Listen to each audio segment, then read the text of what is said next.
welcome. A very warm welcome to Bianca. And I wanted to share, I read her wonderful book, Reboot and Rejoice, about 6 months ago, and it really inspired me. It helped me get disciplined. I mean, here I was practicing maybe 20, 30 minutes a day, 3, 4 times a week.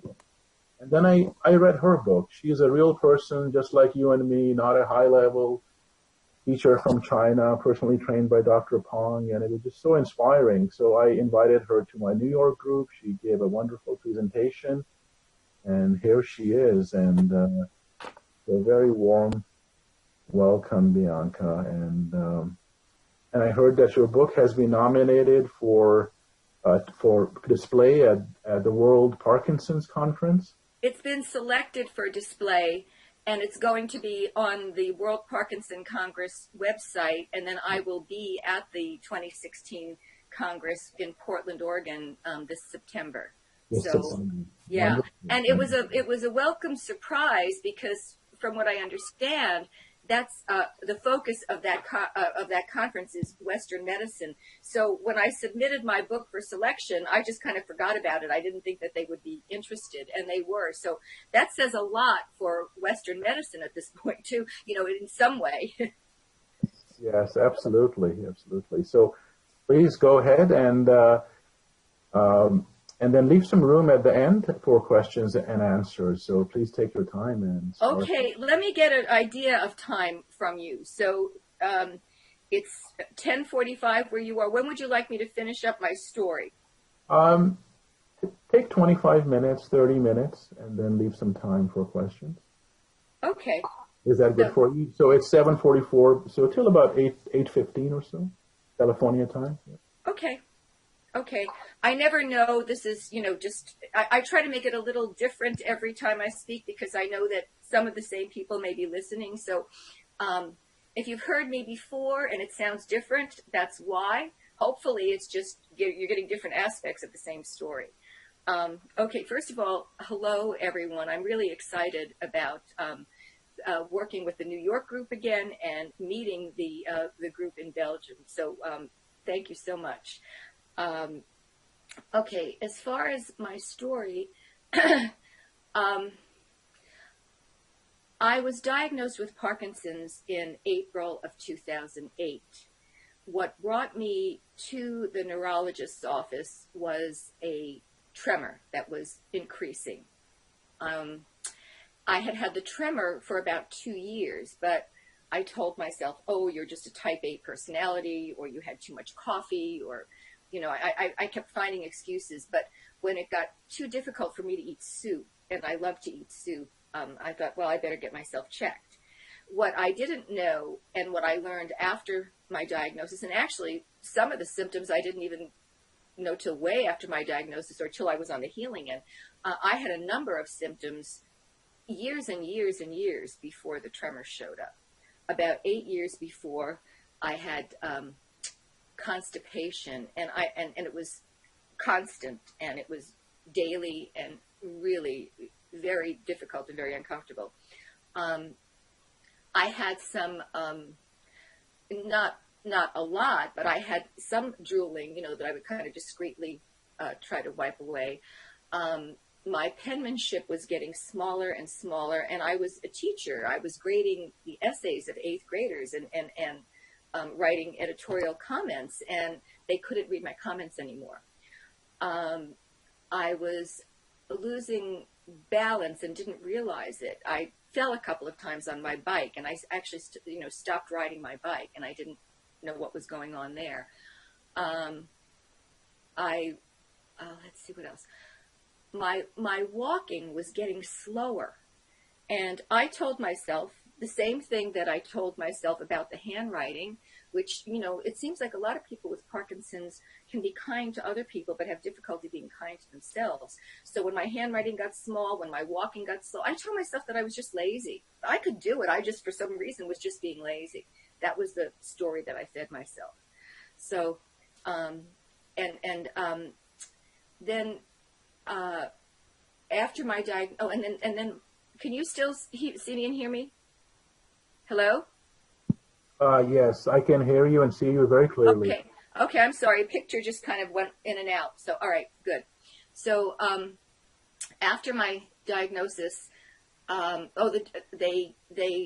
neurologist told me that there was no definitive diagnosis for Parkinson's, but made me go for an MRI brain scan just to rule out tumor, and there was no tumor. But even before that, I left his office the first day that I saw him with a prescription for Cinemet 25-100 3 times a day. And he told me that that was the diagnostic tool that was used, that if my symptoms started to get better with the dopamine drug, then that meant that I had Parkinson's. So I took the drug and did feel quite a bit better, started having some results quickly. So, and he told me that because at the time I was 59, he told me that didn't want to start me on Cinemet as a regular treatment yet, that would be saved for later on down the line, because I would be living, fairly long life, and wanted, and that the dopamine drug had some adverse side effects and wanted to put that off till later. So I was very happy to just go back with no drugs, I thought. But first, I'm sorry, I have to go back a second, because this was in April, and I had already decided that I was going to retire from teaching that June, because it was just too difficult for me to continue teaching. I was too fatigued. I was having difficulty with all kinds of things, including memory and which class did I teach what to. Trying to stay organized was very difficult. So I asked if I could continue on the drug until after the middle of June, because there were going to be retirement events. I was going to be getting an award in front of a bunch of people. I didn't want to be shaking in front of them. He said, sure, you can continue on the drug till then. So that's what I did. And then in mid-June, I went off the drug and started feeling really, really terrible. And eventually, within a month or two, tried another Parkinson's drug that did not have dopamine, but that was supposed to be helpful, and that didn't work, and wound up back on the Cinemet fairly quickly. And within months, the effects of the Cinemet sort of were having diminishing returns. It was not working for me. The honeymoon was over, and it was not working for me the way that it should or had in the beginning. And I was in a lot of pain. Not everybody gets pain with Parkinson's, but there's a condition called central nerve syndrome, or central pain syndrome. That's common to some conditions like Parkinson's, MS, stroke, a number of brain conditions that some people get and some don't. And I was in the category of those who did. So I was spending more and more time just fatigued, in pain, and on the sofa. And a friend of mine told me about Qigong, and that Master Ming Tungu was going to be having a Qigong weekend, a Healer Within, and suggested that I attend with her. She said that she had a friend who had some form of cancer and practiced Qigong and did some other things too, and healed. And she said that her friend felt that the Qigong greatly contributed to her healing. So I really, at this point, was already starting to pay people. Within a year of my diagnosis, I was starting to pay people to help me carry things up and down stairs if I was reorganizing closets or something, because of my balance. I could not go carry something and be balanced going down the stairs. I needed the railing on one side and the wall on the other, which I'm going to go off into a little anecdote here, which I know I didn't share with the group the last time. During this whole time, my second grandchild was born, my grandson was born, and I was babysitting the grandkids one day at my home, and Alex was upstairs taking his nap. He was an infant, and I guess my daughter-in-law must have put him upstairs, and he started crying. He woke up, so I went up to pick him up, and then I realized I have to go down the stairs with this infant in my arms. And normally I'm holding onto the railing and the wall. How am I going to do this? And my little granddaughter, Alex's older sister, who was about 3 or 3.5, who doesn't miss a trick, I knew that I didn't want to scare her. So I held the baby and I sat on the top landing, and I said to Emma, my granddaughter, I said, Emma, we're going to play a game like we're at Disneyland, and we're going to go down the stairs on our butt. So that's what we did. We went down the stairs on our butt. That was a safe way to get the baby down. But when I got to the bottom of the stairs, reality hit me that I was responsible for the safety and welfare of my grandchildren, and that I didn't like the direction that this was going. So anyway, those were just some of the experiences. Now getting back to that weekend that I was telling you about, I had some reservations about the Qigong weekend because it was, going to make a little dent in my budget. It was, I don't know, something around $200 or something. And I was already paying people to help me. And I thought, this is getting costly, having this condition. So I thought about it and I thought, wait a minute, I'm paying people to help me. There's a chance, maybe, that if I go to this workshop, I could start feeling a little better, a little less pain. I never expected to heal, and I should say that out front. I didn't know that healing was possible from a condition like Parkinson's. I mean, that's not what the neurologist told me. That's not what any of the literature I read said. So I just thought, if I could have a little more time each day without pain and with some movement, that'd be great. And here I have to say that my movement, I did not look like I was totally impaired or anything like that. With the Cinemet, there were times when I looked just like everybody else, or even times when I looked like everybody else and I didn't feel like everybody else, but to look at me, you wouldn't know it. So, I wasn't in horrible condition, but I was really limited. My life had shrunk. So I decided, okay, I'll give this workshop a try. And when I got there, it was at the Jewish Community Center here in Marin, and the room was just totally crowded.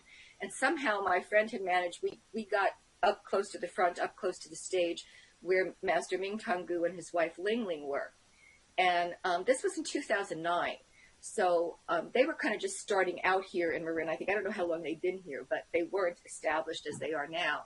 And Lin Ling, Ming Tong's wife, was coming out into the audience to help people. And I was having a lot of trouble when Lift Chi Up, Pour Chi Down was demonstrated.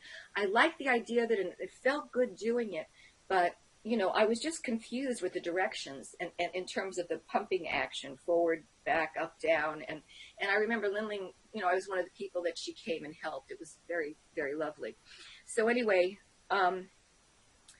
it was a 2-day workshop, and normally I'm not an impulse buyer or anything like that. I had to convince myself to go to the workshop, and here they had on sale his DVDs and CDs and a book called The Living Matrix and the book of 101 Miracles of Healing. I bought everything, which kind of surprised me. I bought everything. I just thought, I want to do this. I was just ready to dive in completely.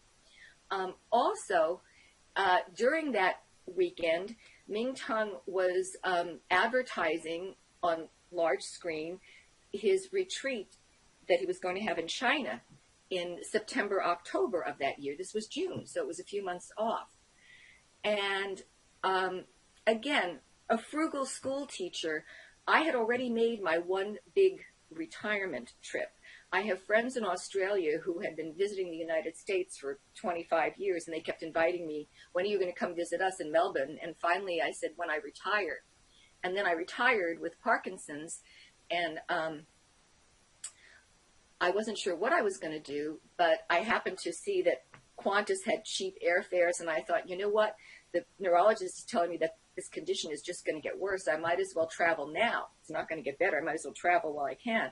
So I actually went and visited my friends in Australia that March, and then in June found Qigong, and now here Ming Tong was advertising this retreat in China, and I looked at the karst formations, the caves and mountains of Guilin, and the mists, and it was just so beautiful, and I really felt a calling to go there. I hadn't had a land call out to me like that before, and I wanted to go. But then all the negative self-dialogue was running through. you can't do this. You have Parkinson's. You spent your money on your trip to Australia. And I should say here that my friends in Australia treated me like a queen, and it turned out to be a very inexpensive trip. But, those were the concerns that were running through my head. Plus, I was supposed to be taking a vacation just like a week before the retreat was scheduled in China. I was supposed to be taking a vacation with my son and his wife and grandkids to Yosemite. And I had never been to Yosemite, and I was going to be able to babysit the grandkids and have time with them. I was all excited about this. I had another friend who has a cabin in Tahoe who had invited me. So I had all these plans that I knew I couldn't do everything. I was either going to do the retreat or the other things. And I gave it all up. And it was really hard giving up the vacation time with my grandkids. But I told myself that if there was a chance of doing better, it's better for them to have a grandmother that was functioning better than if I had gone on the trip with them and didn't do so well. So those were my thoughts. And that very weekend, I went home and I booked the trip, the retreat to China. And in retrospect, I think that was a big energy shift, because the thoughts that went through my mind, and you'll read it in my book, the dialogue I was having with myself about going on this retreat was, the financial aspect, the aspect with the family, and then the thing of what will everyone think? Here I am. Is this frivolous, taking a trip to China? And finally, and then another message came through. You don't do things like that. Only other people do things like that. I was putting myself in a subcategory. And then I thought, why can't I be like other people? Why can't I do what other people do? I'm doing it. So that was how I decided to go to the retreat. And I started seeing results from my Qigong practice quite quickly. I started feeling better, and it wasn't a smooth ride at all. Things went up and down and up and down. But I knew at a basic level that I was healing before, the retreat ever happened. But I wonder how much that energy shift of being my own advocate for once, stepping up to the plate for myself for once, had something to do with that, with that energy shift. So by the time I went to the retreat in China, I was already off my Parkinson's medications. I was off the Cinemet 25-100 3 times a day, and I was off the Requip XL. I wanted, and how that happened. And again, getting off Parkinson's medication is something. Now there are compounding pharmacists. You can help people. Their neurologists are helping them. Back in 2009, that wasn't happening.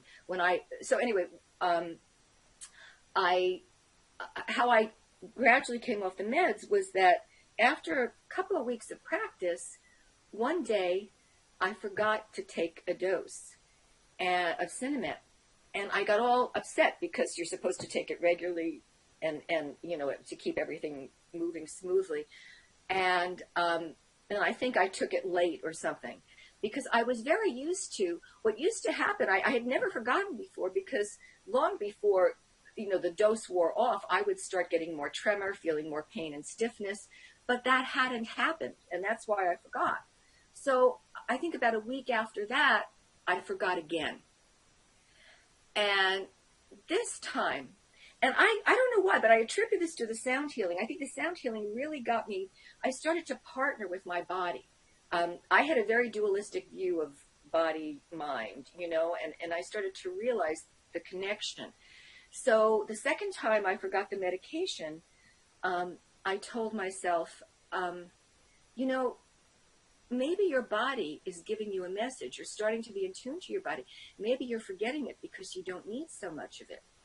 So then I had to figure out how to come off the medication. And I knew better than to ask my neurologist, because, they were very Western medicine. Parkinson's is progressive. You don't get off the medicine.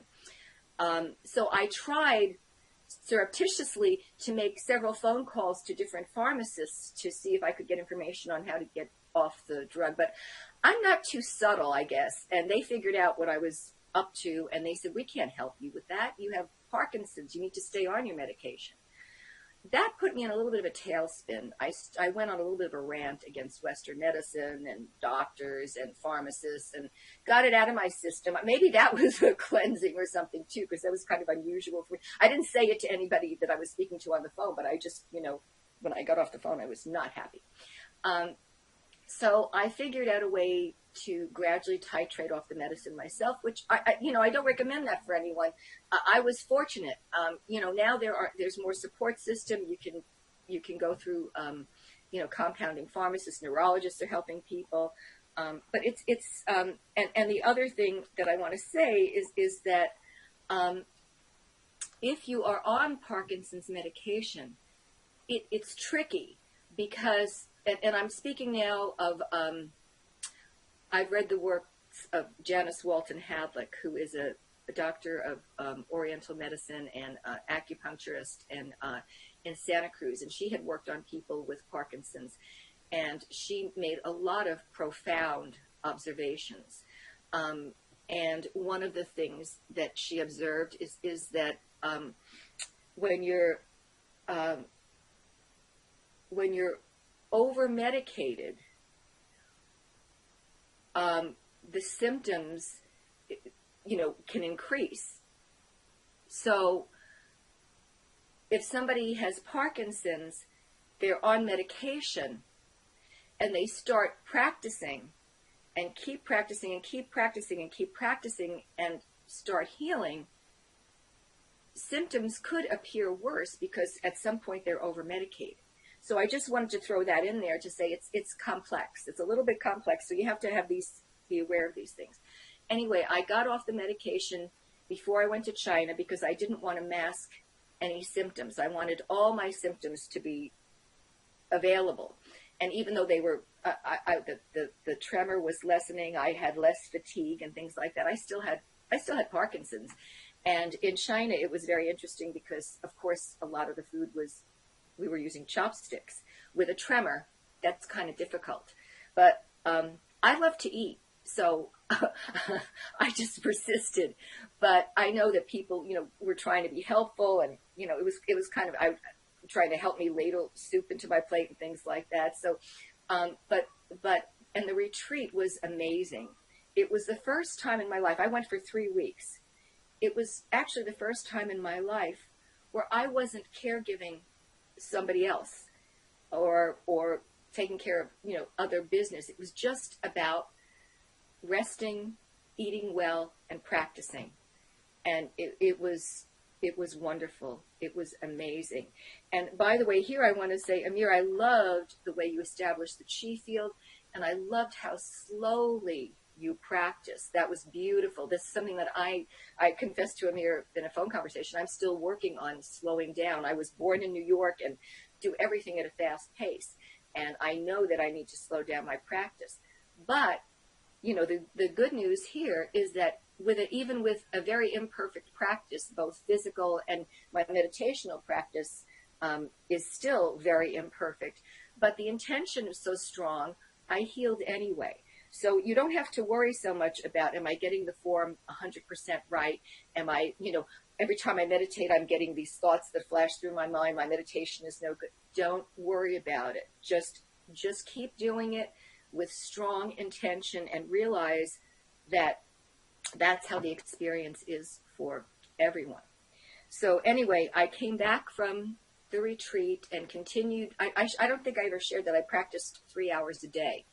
And the reason that I did that was that when I was at that first healer weekend, Ming Tung shared at the end of the weekend, at the end of the 2 days, Sunday night as we were about to leave, I was thinking, oh, this is good stuff. I can buy this DVD and I can practice for a half hour a day and it's going to be good, And then he said, if you have any kind of chronic or serious condition, you need to practice for, I thought I heard him say 3 hours a day. He later told me that he said 2 to 3 hours a day. Anyway, I came away thinking 3 hours a day, and I was kind of annoyed. 3 hours a day? What? But then again, I think I had enough chi in me that I started thinking, wait a minute, what are you doing with your day now? You're on the couch most of the time, in pain and fatigue.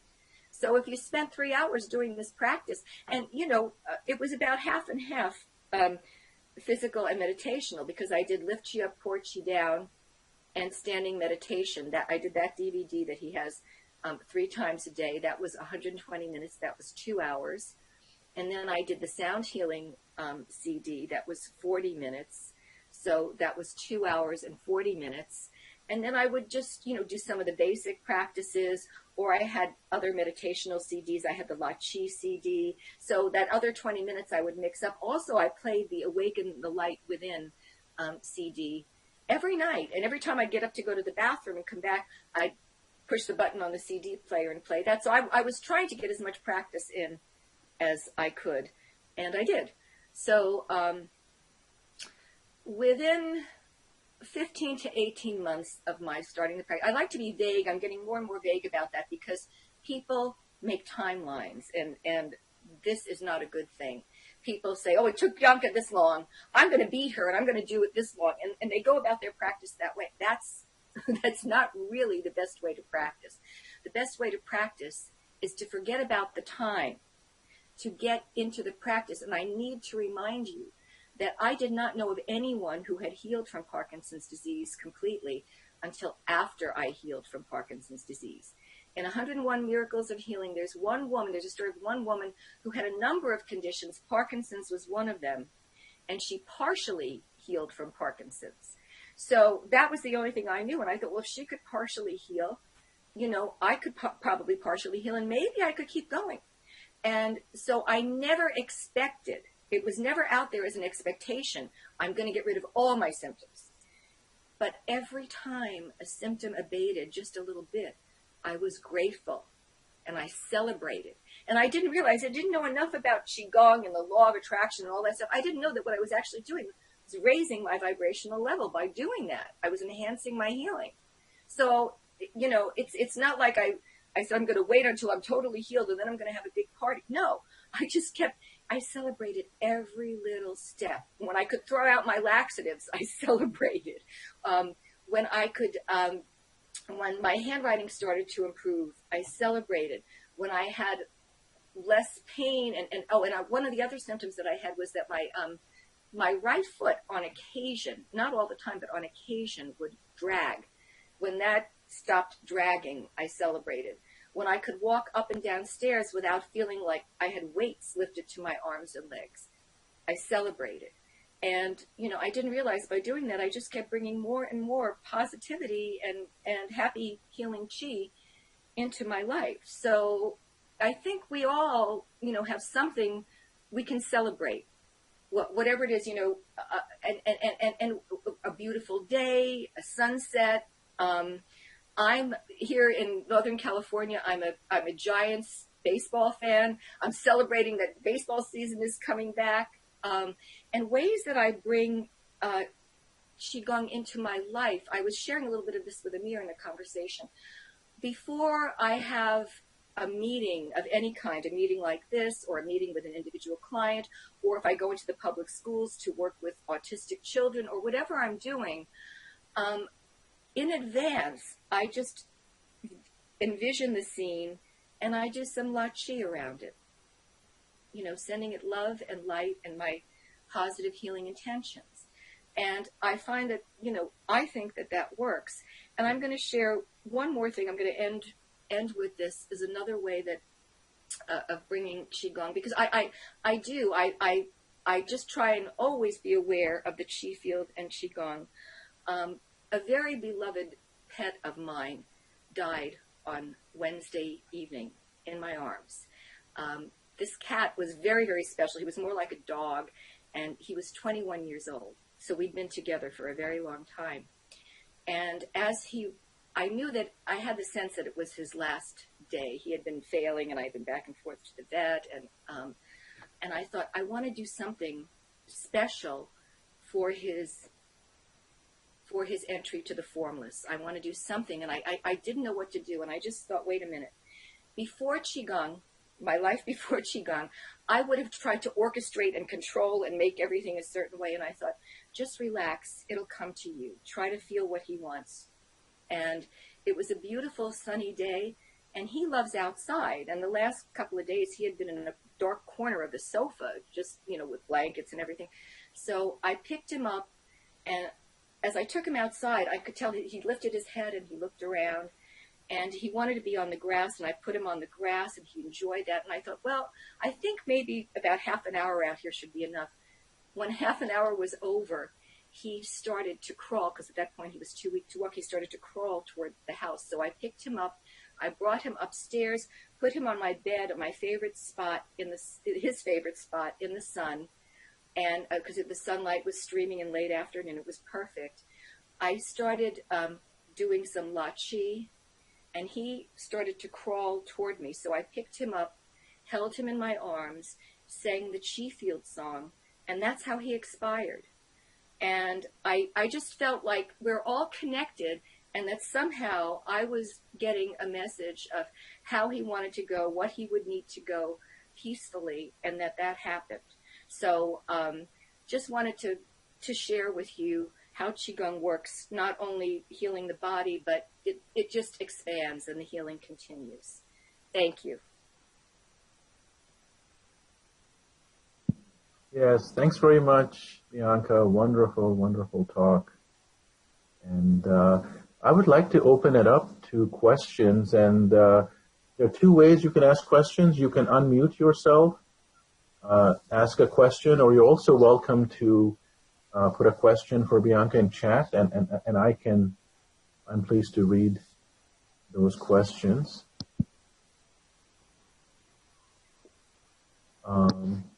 So if anyone has questions, you may ask Bianca.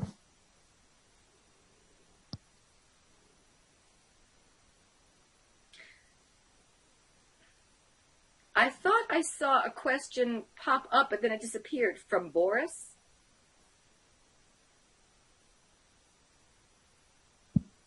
No, I didn't ask question. I just wrote, thank you very much. Thank you. Oh, okay. Yes, now I don't see. Oh, there you are. Okay. Boris, thanking you. Maybe I can ask a question. Always have so many questions. Can you share what went on in the China trip, Bianca? How long were you there, and what went on? Like, what was your daily? Okay. I was there for 3 weeks. The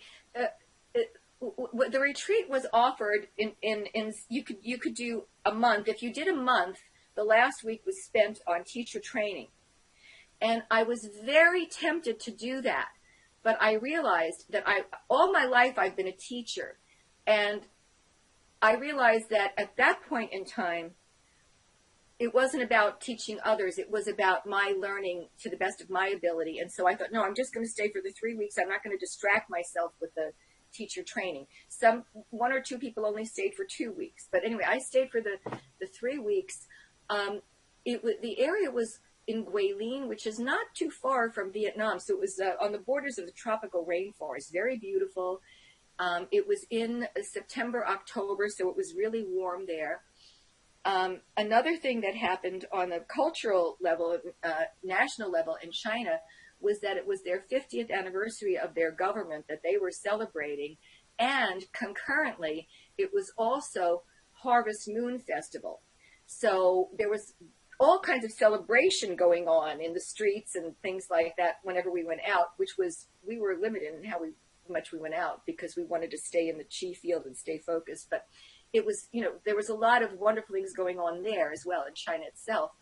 And the place where we stayed in Guilin was actually a health spa kind of place. So they grew their own vegetables on the premises. They had chickens and things like that. And the food was very, very healthy. And they tried so hard to accommodate us. One morning, the first morning we went down, they had eggs and things like that, and they had bread out, and it was just white bread, not toasted. So we tried to explain that we liked our bread toasted, and somehow that got translated to colored. And the next morning we came out, and there was green and pink bread. So they really tried to accommodate us however they could. So the food was wonderful. The group was about 25 people, and Some were there for serious health conditions. Some were there, simply to learn more Qigong. So it was a very interesting and motivated group. Ming Tong and Linling, his wife, were there, as well as Teacher Ma and Teacher Zhao, who are two of my favorite teachers, two women who both healed themselves from conditions that they were told were incurable, and went on to become great, great teachers. And Teacher Ma has actually been to the United States twice now. Ming Tong has brought her, and amazing, amazing lady. Her last visit, I always bring her a gift when she comes, and her last visit I gave her a Giants t-shirt. So, but they were, the teachers there were wonderful. And when we arrived, this is interesting, we were actually kind of in quarantine, because at that time the swine flu was going around, and it was here in the United States, and I think it was the swine flu. Anyway, so we were originally scheduled to practice at the community center every morning with the group at the community center, but we were in quarantine for the first week. And when we passed quarantine, then we spent the next 2 weeks at the community center in Guilin, and that was amazing and lovely. The people were so warm and friendly and accepting, and what we didn't realize till later, the community center was a small building. It housed about 100 people. It was very hot when we were there, and the Chinese have a rule, because of this is a long story, because of the Falun Gong, which was that Japanese group that released the resin gas in the subways, I don't know, 20 years ago or something. Because of that, the Chinese government tightened up, and they wouldn't allow people to congregate in more than groups of 100.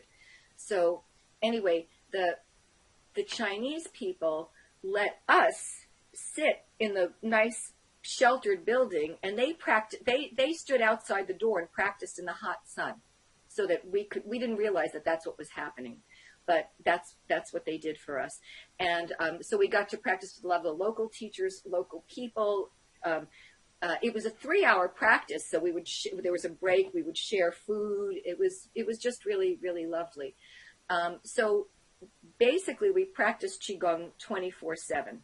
I remember one evening, because it was the harvest moon and the full moon, Ming Tong had a recording of Dr. Peng Ming narrating "Lift Chi up, pour Chi down." So that we were told, because it's the full moon, we're going to go up on the roof of the building at midnight and practice under the full moonlight with Dr. Peng's recording. And we were told that under the full moon, outdoors, that sometimes a lot of purification reaction occurs. So I practiced. It was a beautiful practice. Went to bed that evening, felt great. Several hours later, started getting up and going to the bathroom. Now, remember, I was constipated usually. I started going to the bathroom, and I didn't get much sleep. And it wasn't really uncomfortable. It was just a pressure feeling. It wasn't like cramps you get when you have the flu or anything, but I just kept going to the bathroom. And when it was time for breakfast, I was too tired, and I really didn't want to put anything else in my system that I was going to have to go again. So about sometime mid-morning, Linling and Teacher Ma knocked on my door and wanted to know how I was, and I explained, and they knew it was a purification reaction, and that reaction continued on for probably over a week. It gradually abated, but that's how strong the Qi was, and that was a real purification. So we ate very healthy. We did Qigong 24/7. And we took, each week, we would take one excursion out to see what was happening in China. And Ming Tong would always tell us when we were on the bus, he would lead us in the Qi Field song or other Qi songs or La Qi. And very often he would tell us to close our eyes, because he didn't want the Qi, he didn't want our Qi being distracted and leaving, looking at all the sights. So it was sort of like being a child on a field trip and having the teacher tell you, what to do. But it was really kind of nice to be directed like that and to understand what was happening. So we so we did get out to see some of the lovely sights and the parks, and the caves where, oh, and that was another experience where I went, the Chinese in their national parks, they have these caves. And I went into the caves and I started feeling tremendous qi in my hands and in my body, and I didn't know what was going on. And I later on found out that the ancient Chinese used to practice Qigong in those caves. So there probably was a lot of qi there. So anyway, Amir, that was a very long answer. I don't know if it completely answered your question. Do you have a sense of what we did in China? Yes, thank you. We have a number of comments, questions. Everyone is inspired by your story. We have Lucy in France, and yes, Lucy, I am recording it, and I started recording a while back, so it will be a large file. I will try to find a way to share it with everyone. I think Dropbox has a way to share the entire recording. Also, if I may share my screen, if you don't mind, I'm big on screen sharing. We have a number of questions sorry, let's see.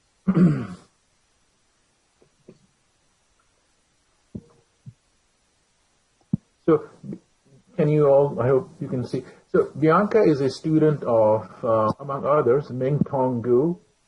He is in Northern California. I need to interrupt you. Yes. I'm sorry, Amir, I need to interrupt you right there to tell you that Ming Tong came out with an exciting announcement yesterday. Oh. He's in Northern California now, and he doesn't really have a big piece of property for people to come to, but yes. He has just I guess purchased what was once a luxury health spa in Santa Fe. Nice.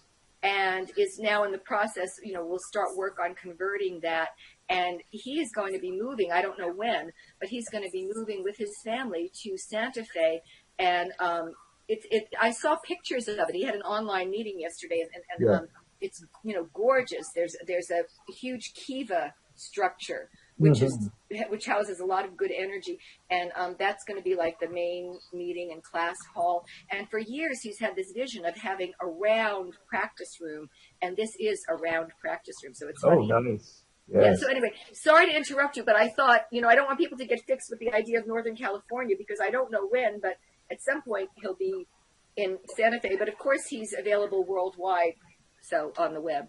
Yes, absolutely. And not only that, I think Vincent and one more friend, they're taking his online courses. He's one of the few teachers that offers online courses. So you can be in any part of the world and you can join in to an online course. And so the website is the Chi Center, and Ming Tong Gu.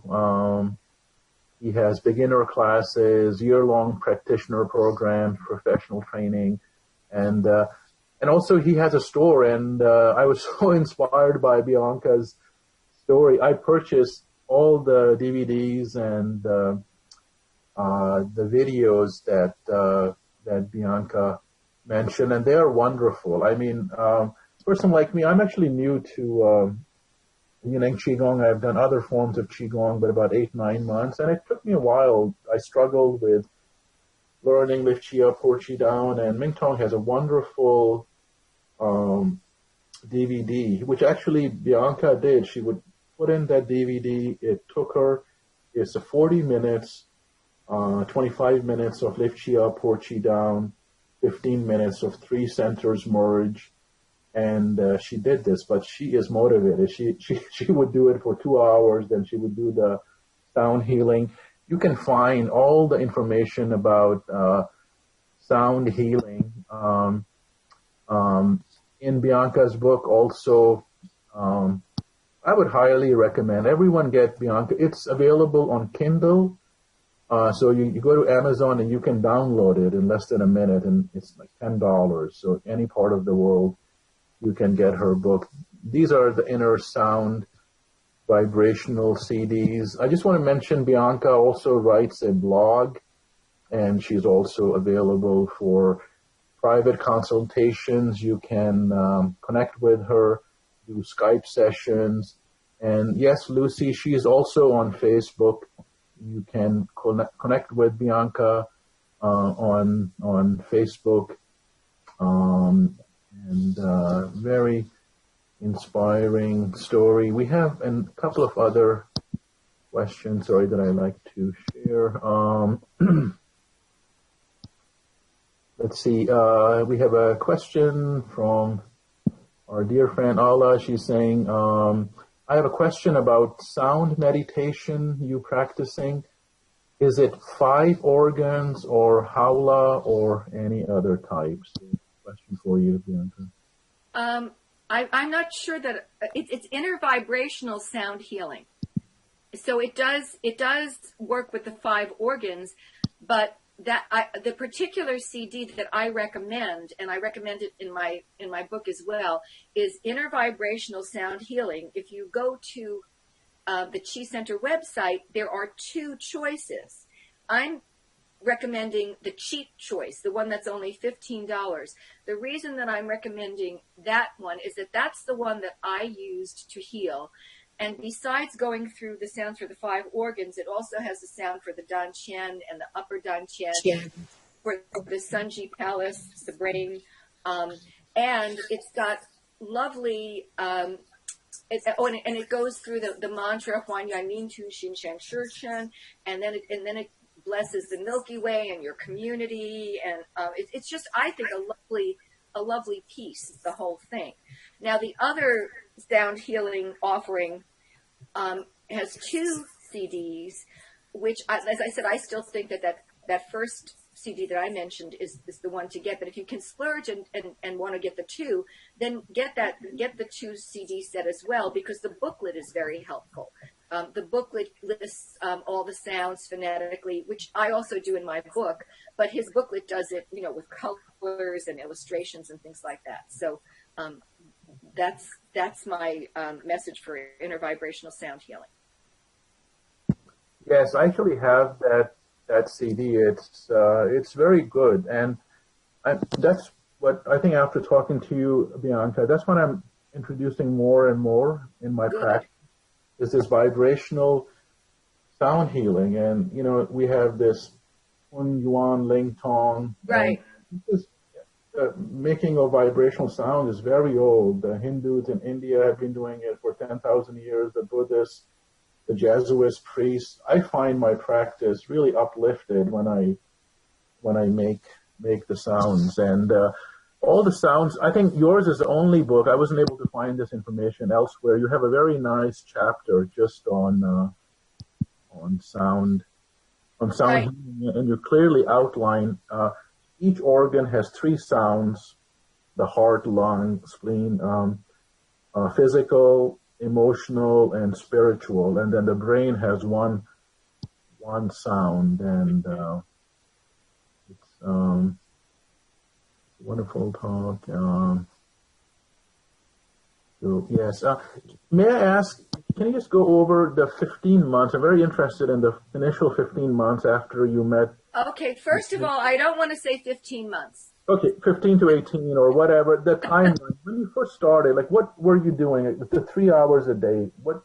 I did Lift Chi Up. I did the DVD of Lift Chi Up, Pour Chi Down with standing meditation 3 times a day. So that's 40 minutes 3 times a day. That's 120 minutes. That's 2 hours. Then the other 40 minutes, for 40 minutes, I did the sound healing. That's 2 hours, 40 minutes. That leaves 20 minutes. So for those 20 minutes, I either did La Chi. There's a wonderful La Chi DVD, a CD rather. It's copper colored. And the first 20 minutes of it are especially wonderful. There's a singing of the Chi Field song.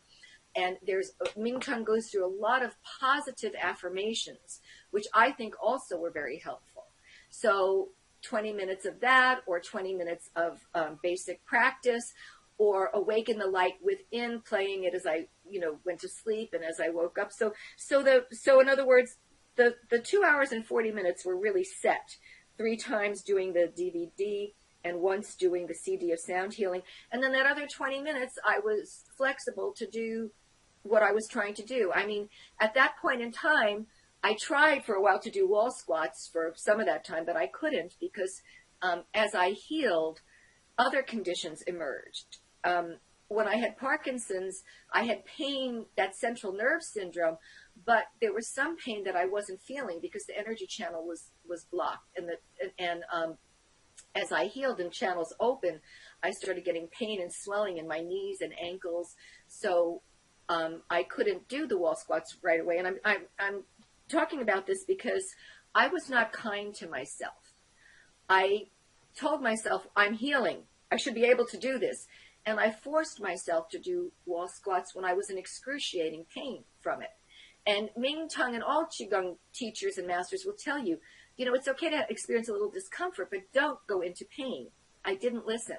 So, you know, I would say, you know, I used that time, and sometimes I explored and found things that didn't work and then went back and found something that worked. So does that clarify it? Yes, very good. So unless we have other questions, thank you so much. And like I mentioned, I'm recording this. Bianca has a blog. You can connect with her through Facebook. She has this wonderful book. So great. Thank you very much, Bianca. Great to have you. And I just want to mention that I will be in Amsterdam I'll be in New York on June 14th, in Amsterdam on the 19th I'll be presenting, and then I'm going to be in Dublin the following week, and it looks like there may be something happening there too with a group. I don't have that all firmed up yet, but excellent. If you're in any of those locations or near any of those locations, I would love to see you. Stop by. Yes, excellent. So thank you so much. And thank you. And so we have a very interesting group of people from all over the world. We have Gina, who actually is a high-level teacher in Malaysia, and we have people in Europe, we have people in America, we have people in California. Kate, our friend Kate, she is in I believe in Arizona. So it's a great group of people. I'm so glad you got to meet everyone. We meet every Sunday. This is Martin's group, and so same time every Sunday. So, please say hi to Martin for me. I hope I meet him sometime. Yes, absolutely. And if you wanted to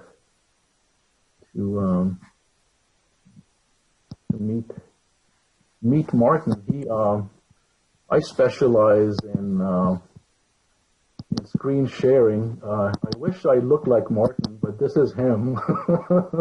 Okay. A wonderful teacher. He looks very cool. He looks very cool, yes. Martin is certainly very cool, and he looks like Arnold Schwarzenegger, and I can just say, I will be back. Okay. Well, thank you, everyone.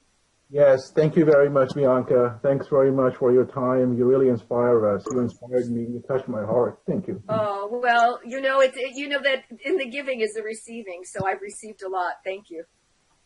Thank you very much.